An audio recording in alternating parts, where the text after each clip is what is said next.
శ్రీ గణేశాయ నమః, శ్రీ సరస్వతి నమః, శ్రీ గురుభ్యో నమః. భక్తులారా, వాల్మీకి మహర్షి రచించిన శ్రీమద్ రామాయణం యథాతథంగా చెప్పుకున్నాం. ప్రతి శ్లోకం దాని అర్థం.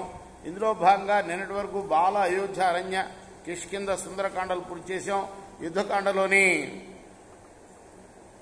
58 సర్గలు పూర్తి చేసి 59వ సర్గలోని 33వ శ్లోకం వరకు చెప్పుకున్నాం. ఈ రోజున 34వ శ్లోకం నుండి కొనసాగిద్దాం. కొనసాగించే ముందు వాల్మీకి మహర్షిని ప్రార్థన చేసుకుందాం. పూజంతం రామ రామేతి మధురం మధురాక్షరం ఆరుహ్య కవితా శాఖం వందే వాల్మీకి కోకిలం. ఇహాగతం మా సహితం భవద్భి వనోకస ఛిద్రమిదం విదిత్వా శూన్యాం పురీం దుష్ప్రసహాం ప్రమజ్జ ప్రదర్శయేయుః సహసా సమేతా.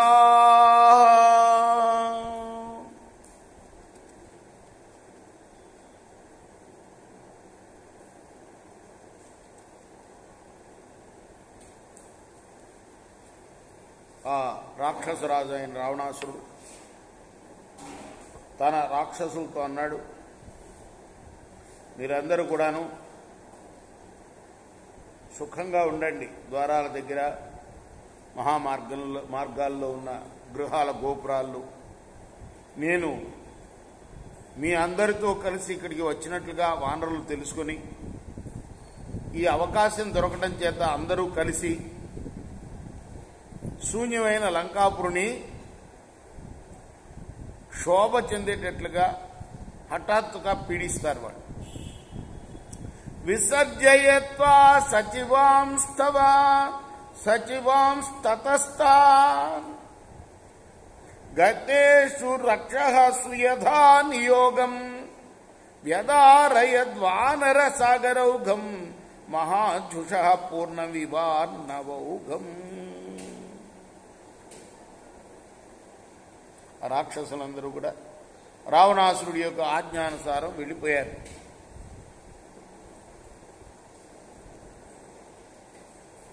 గొప్ప చేప సముద్ర జల సముదాయాన్ని చీల్చినట్లుగా, ఆ తర్వాత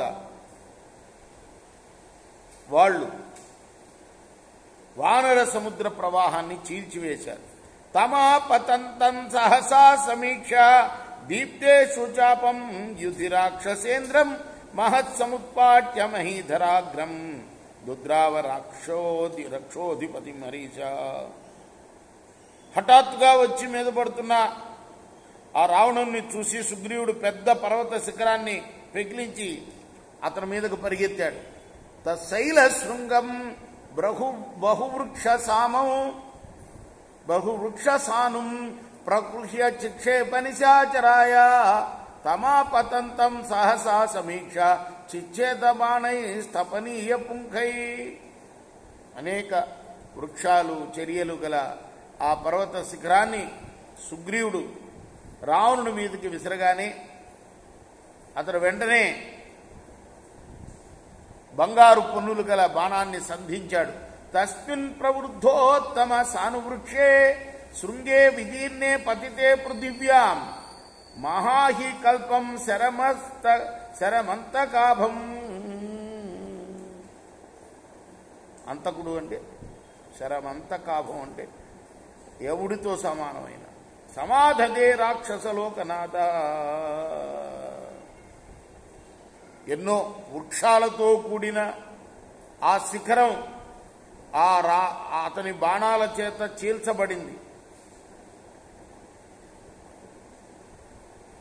నేల మీద పడిపోయింది. ఆ తర్వాత మరొక బాణాన్ని, మహాసర్పం లాంటి బాణాన్ని సంధించాడు రావణాసుడు. సతం గృహీత్వా శనితుల్య వేగం, అశనితుల్య వేగం సవిస్ఫులింగ జ్వలన ప్రకాశం బాణం మహేంద్రా శనితుల్య వేగము చిక్షేప సుగ్రీవ వధాయ రుష్ట. రావణాసురుడు కోపించిన వాడై పిడుగుతోటి ఇంద్రుడి యొక్క వజ్రాయుధంతో సమానమైన వేగం గలది అయిన ఆ బాణాన్ని గ్రహించి సుగ్రీవుని చంపడం కోసం ప్రయోగించాడు అది ఆ సర్పం లాంటి బాణాన్ని. ససాయకో రావణ బాహుముక్త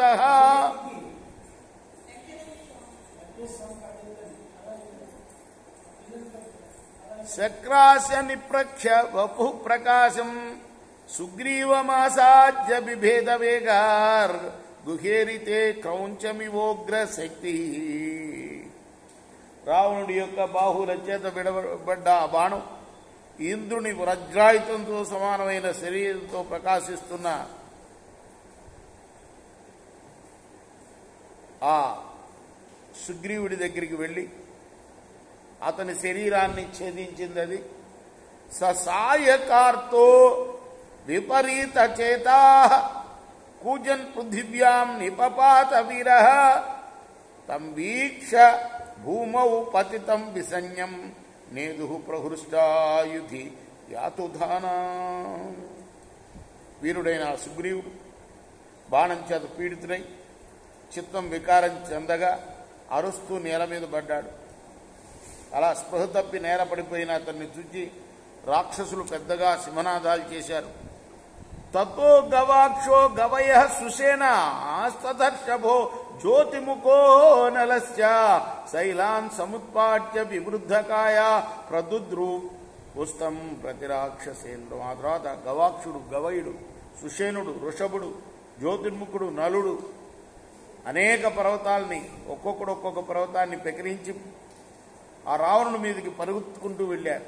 తేషాం ప్రహారాన్ సచకారమోఘాన్ రక్షోధిపో బాణశతైసితాగ్రై తాన్ వానరేంద్రానపి బాణజాలైర్విభేద జాంబూనద చిత్రపుంఖై.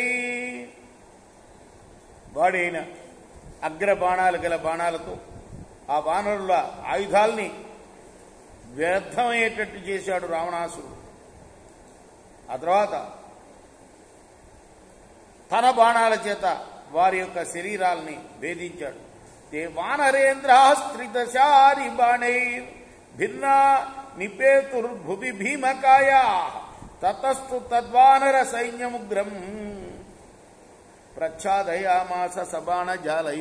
భయంకరమైన శరీరాలు గల ఆ వానర నాయకులు రావణుని బాణాల దెబ్బలకు బద్దలైన శరీరాలతో మూర్ఛ చెంది నేల మీద పడ్డారు. ఆ తర్వాత ఆయన ఆ రావణాసుడు భయంకరమైన ఆ వానర సైన్యాన్ని తన బాణ సముదాయాలతో కప్పివేశాడు. రేపు మనం 45వ శ్లోకం నుండి కొనసాగిద్దాం. కృష్ణార్పణమస్తు. సాయి కృష్ణార్పణమస్తు.